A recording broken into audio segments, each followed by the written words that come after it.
விளையாடும்போது எப்படி sir heart attack வருது? போதைப் பொருளோட கன்சம்ஷனும் வந்து யங்ஸ்டர் ஏஜ் குரூப்ல அதிகமாக போகுது. ஜிம்ல வேலை செய்யும்போது ஹார்ட் அட்டாக் உண்டான இம்பாக்ட் அதிகமாக இருக்கும். சில பேர் கிரிக்கெட் விளையாடும் போது இல்லை ஸ்போர்ட்ஸ் ஆக்டிவிட்டி பண்ணும்போது ஹார்ட் அட்டாக் வந்து திடீர்னு இறந்து போகிறதும் நம்ம நிறைய பார்க்குறோம். இவங்களில் ஏன் என்னென்னு அப்சர்வ் பண்ணி பார்க்கறதுல திடீர்னு நம்ம பழக்கம் இல்லாத அளவுக்கு ஒரே நாளில் போயிட்டு மாரத்தான் போகிற அளவுக்கு ஃபிசிக்கல் ஆக்டிவிட்டிஸ் ட்ரெயின் பண்ணாலும் பாடி ஹேபிச்சுவேட்டடாக இல்லாததால் திடீர்னு வந்து ஹார்ட் வந்து அது மேலே லோட் பர்டன் ஜாஸ்தி ஆகிட்டு திடீர்னு அட்டாக் வர்றதுக்கான சான்சஸ் ஜாஸ்தியாக இருக்கும். அது ஒரு காரணம். இன்னொரு குறிப்பாக இந்த ஒர்க் ஃப்ரம் ஹோம் கல்ச்சரில் மாட்டிகிட்டு இருக்க இந்த யங்ஸ்டர்ஸ் வந்து கட்டாயமாக அதுக்குன்ட்டு நேரம் ஒதுக்கிட்டு சரிங்க சார், இப்போ எனக்கு ஹார்ட் அட்டாக் வரவே கூடாது, நான் என்னெல்லாம் ஃபாலோ பண்ணணும்? வணக்கம் அண்ட் வெல்கம் டு ஹெல்த் குரு. நான் உங்கள் முரளி. ஹைதராபாத்தில் ஷட்டில் விளையாட்டு இருக்கும் போது ராகேஷ் என்ற இளைஞர் மாரடி ஏற்பட்டு உயிரிழந்திருக்காங்க. இது மாதிரி விளையாடும் போது எதனால ஹார்ட் அட்டாக் வருது, இந்த ஹார்ட் அட்டாக் வரதுக்கு என்ன காரணமாக இருக்குது, அண்ட் அது மட்டும் இல்லாமல் ஹார்ட் அட்டாக் வராமல் இருக்க என்னெல்லாம் பண்ணணும், இதை பற்றி டீட்டெயிலாக பேச கார்டியாலஜிஸ்ட் டாக்டர் அசோக் குமார் இருக்காங்க. இன்னைக்கு இவங்ககிட்ட தான் பேச போகிறோம், வாங்க பேசலாம். வணக்கம் சார். வணக்கம் சார். இப்போ என்ன டவுட்னா, விளையாடும் போது எப்படி சார் ஹார்ட் அட்டாக் வருது, அண்ட் அது மட்டும் இல்லாமல் இந்த ஹார்ட் அட்டாக் வரதுக்கு என்ன காரணமாக இருக்குது? பொதுவாக ஹார்ட் அட்டாக் ஏன் வருதுன்னு ஃபர்ஸ்ட் பார்ப்போம். ஹார்ட் அட்டாக் வரதுக்குண்டான ரிஸ்க் ஃபேக்டர்ஸ் வந்து ரெண்டு வகையாக சொல்லலாம். மாடிஃபைபிள் அப்படின்னா நம்ம கண்ட்ரோல் பண்ணக்கூடியது, நான் மாடிஃபைபிள் அப்படின்னா ஜீன்ஸால் அப்பா அம்மாவுக்கு இருந்ததால நமக்கு வருது. அந்த மாதிரி ஃபேக்டர்ஸ் வந்து நம்ம கையில் கண்ட்ரோல் இல்லை. பட் இந்த மாடிஃபைபிள் ரிஸ்க் ஃபேக்டர்ஸ் என்னன்னு பார்த்தீங்கன்னா ரத்த கொதிப்பு, சர்க்கரை நோய், சில அடிக்ஷன், ஸ்மோக்கிங்கு, ஸ்ட்ரெஸ் அதிகமாக இருக்கிறது, தூக்கம் குறைவாக இருக்கிறது, தண்ணி ரொம்ப கம்மியாக குடிக்கிறது, டீஹைட்ரேஷனு, இல்லை சன் எக்ஸ்போஜர் ரொம்ப கம்மியாக இருக்கிறது, ஃபிசிக்கல் ஆக்டிவிட்டி ரொம்ப கம்மியாக இருக்குது. அப்படின்னா நம்ம இப்போ சின்ன எல்லாமே வந்து இப்போ கார் வழியாக இல்லை டிரான்ஸ்போர்ட், மோட் ஆஃப் டிரான்ஸ்போர்ட் வந்து எல்லாமே வந்து ஈஸியாகிடுச்சு. அதனால ஃபிசிக்கல் ஆக்டிவிட்டியும் கம்மியாக இருக்குது. ஒர்க் ஃப்ரம் ஹோம் கல்ச்சரால வீட்டுக்குள்ளேயே உட்காந்து இடத்துலயே வந்து வேலை செய்யுது. ஸோ ஸ்கோப் ஆஃப் ஒர்க் வந்து ஃபிசிக்கல் ஆக்டிவிட்டி வந்து ரொம்ப குறைஞ்சிக்கிட்டே போகுது. அதனால வந்து ஒபேசிட்டி, வெயிட் ஏறுறது வந்து வருது. இந்த ஒபேசிட்டியும் ஒரு ஸ்ட்ராங்கான ரிஸ்க் ஃபேக்டர். ஒபேசிட்டி இல்லாம பிசிக்கல் இன்ஆக்டிவிட்டி அப்படின்னா வேலை கம்மியா செய்யறதே வந்து ஒரு ஸ்ட்ராங்கான ரிஸ்க் ஃபேக்டர். பட் குறிப்பா இந்த யங்ஸ்டர்ஸ் வரும்போது இந்த யங்ஸ்டர்ஸ்ல வந்து சுகரோ இல்லை பிபியோ இருக்கிறதுக்கு உண்டான சான்சஸ் ரொம்ப கம்மி. பட் அதெல்லாம் இருக்கிறதுக்கு முன்னாடியே வந்து ஹார்ட் அட்டாக் வர்றதுக்கு உண்டான வாய்ப்புகள் சில பேர்ல அதிகமா இருக்கு. ஹார்ட் அட்டாக் வந்து உயிரிழப்புக்கான வாய்ப்புகளும் அதிகமா இருக்கு. அது யார்ல எதனால என்னன்னு அப்சர்வ் பண்ணோம்னு, யங்ஸ்டர்ஸ்ல வந்து smoking and illicit drug consumption கொஞ்சம் அதிகமா இருக்கு. ஸ்மோக்கிங் நான் இதுக்கு முன்னே சொன்ன மாதிரி ஸ்மோக்கிங் ஒரு powerful risk factor heart attack.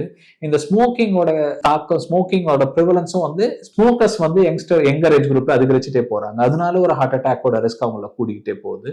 ரெண்டாவது, இந்த இல்லிசிட் ட்ரக்ஸ், போதைப் பொருளோட கன்சம்ஷனும் வந்து யங்ஸ்டர் ஏஜ் குரூப்ல அதிகமா போகுது. இந்த கொக்கைன், ஆம்பிட்டமின்ஸ் அப்படின்னு சொல்லக்கூடிய இந்த மருந்துகளால, இந்த போதைப் பொருளால ஹார்ட் பிளட் வெசல்ஸ் வந்து ரொம்ப டைட்டா சுருங்குது. அதனால ஹார்ட்டுக்கு பிளட் போறதும் வந்து ரொம்ப குறையுது. அதனால திடீர்னு ஹார்ட் அட்டாக்கும் வரும். பிளஸ் பிளட் ப்ரெஷரும் வந்து திடீர்னு வந்து 120, 130 இருக்க வேண்டிய பிளட் ப்ரெஷர் வந்து 200 அண்ட் அபோவ் போறதால பிளட் வெசல்ஸ் வெடிஞ்சு ஹார்ட் அட்டாக்கோ இல்லை பேரலிசிஸ், ஸ்ட்ரோக்கோ இந்த மாதிரி வரதுக்கு உண்டான சான்சஸும் அதிகம். அண்ட் இதெல்லாமே இல்லாமலே கூட சில யங்ஸ்டர்ஸ்ல வந்து ஹார்ட் அட்டாக் வந்து சின்ன ஏஜ்ல 30க்கு முன்னாடியே வந்து வருது. அவங்க குறிப்பா யாருன்னு பாத்தீங்கன்னா, இப்ப ஜிம்ல வேலை செய்யும் போது ஹார்ட் அட்டாக் உண்டான இம்பாக்ட் அதிகமா இருக்கும். சில பேர் கிரிக்கெட் விளையாடும் போது இல்லை ஸ்போர்ட்ஸ் ஆக்டிவிட்டி பண்ணும்போது ஹார்ட் அட்டாக் வந்து திடீர்னு இறந்து போறதும் நம்ம நிறைய பாக்குறோம்.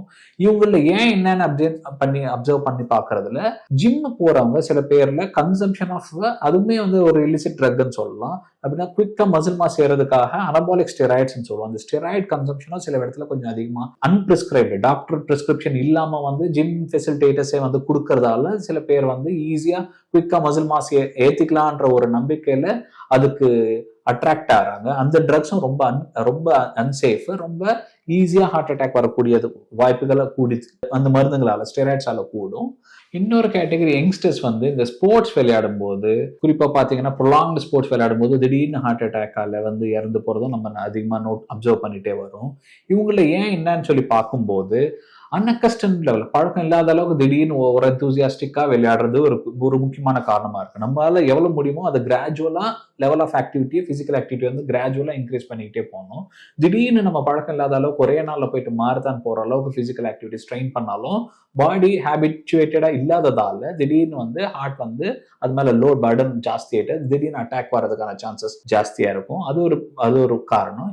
இன்னொரு காரணம், ப்ரொலாங்டா ஸ்போர்ட்ஸ் விளையாடும் போது ஹைட்ரேஷன் பார்ட்டை ரொம்ப கேர்ஃபுல்லாக நோட் பண்ணும். குறிப்பாக நம்ம சென்னை மாதிரி கிளைமேட்ஸில் நம்ம இது ஹியூமிடிட்டி அதிகமாக இருக்கிறதால ஈஸியாக டீஹைட்ரேட் ஆகிறதுக்கு சான்சஸ் இருக்கும். இந்த டீஹைட்ரேட் ஆகும்போது தண்ணி அதிகமாக குடிக்காம கண்டினியூஸாக விளையாடுறதால டீஹைட்ரேட் ஆகிறதால ரத்தம் வந்து உருக்கிறதுக்கான வாய்ப்புகள் அதிகம். கிளாட் ஆகிற டெண்டன்சிஸ் ஜாஸ்தி. இந்த மாதிரி காரணத்தாலையும் கூட சின்ன ஏஜ் குரூப்ல ஹார்ட் அட்டாக் வரதுக்கான சான்சஸ் ஜாஸ்தி. சரிங்க சார், இப்போ ஹார்ட் அட்டாக் வரவே கூடாதுன்னா என்னெல்லாம் ஃபாலோ பண்ணணும்? ஸோ லைஃப் ஸ்டைல் கரெக்டாக கண்டக்ட் பண்ணிட்டே போயிட்டு இந்த அடிக்ஷன்ஸோ போதைப் பொருள் இந்த மாதிரி அடிக்ஷன்ஸ்க்கு இல்லை ஸ்மோக்கிங் இந்த மாதிரி அடிக்ஷன்ஸ்க்கு தூரமாக இருந்து அடிக்வேட் ஃபிசிக்கல் ஆக்டிவிட்டி தேவையான அட்லீஸ்ட் ஒரு 45 மினிட்ஸ் டெய்லி நடக்கிறது, ஃபிசிக்கல் ஆக்டிவிட்டி டைம் ஸ்பெண்ட் பண்றது.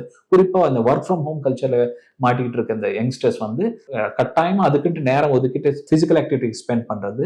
சாப்பிட்ற உணவுப் பொருட்கள் வந்து ஹெல்த்தியா சாப்பிட்றது. ஆனால் இனிப்பு ரொம்ப அதிகமாக சாப்பிடாம பொரிச்சது ரொம்ப டீப் ஃப்ரை பண்ணி சாப்பிட்றது, அவுட்டோர் அன்ஹெல்தி கன்சம்ஷனை குறைக்கிறது, சால்ட்டை கொஞ்சம் அளவுபடுத்தி சாப்பிட்றது, மைதா இந்த மாதிரி பொருட்களை கொஞ்சம் கம்மியாக சாப்பிட்றது. இந்த மாதிரி சிம்பிள் லைஃப் ஸ்டைல் சேஞ்சிங் ஹேபிட்ஸை கரெக்டாக கொண்டு போனாலே ஹார்ட் அட்டாக்லேருந்து ரிஸ்க்லேருந்து எல்டர்லி ஏஜ் குரூப்பாக இருக்கட்டும் இல்லை சின்ன வயசுக்கு ஏஜ் குரூப்பாக இருக்கட்டும் அதுலேருந்து சிக்னிஃபிகண்ட்டாக வந்து அந்த பேர்டன்லேருந்து விலகி நிற்கிறதுக்கான வாய்ப்புகள் அதிகமாக இருக்கும். ஸோ சொன்ன மாதிரி பார்த்தீங்கன்னா ஹார்ட் அட்டாக் வரதுக்கு என்ன காரணமாக இருக்குது, முக்கியமாக விளையாடும் போது எதனால ஹார்ட் அட்டாக் வருது, அண்ட் அது மட்டும் இல்லாமல் ஹார்ட் அட்டாக் வராமல் இருக்க என்னெல்லாம் ஃபாலோ பண்ணணும், இதை பற்றி இன்ஃபர்மேஷன் எங்களுக்காக பகிர்ந்துக்கிட்டீங்க.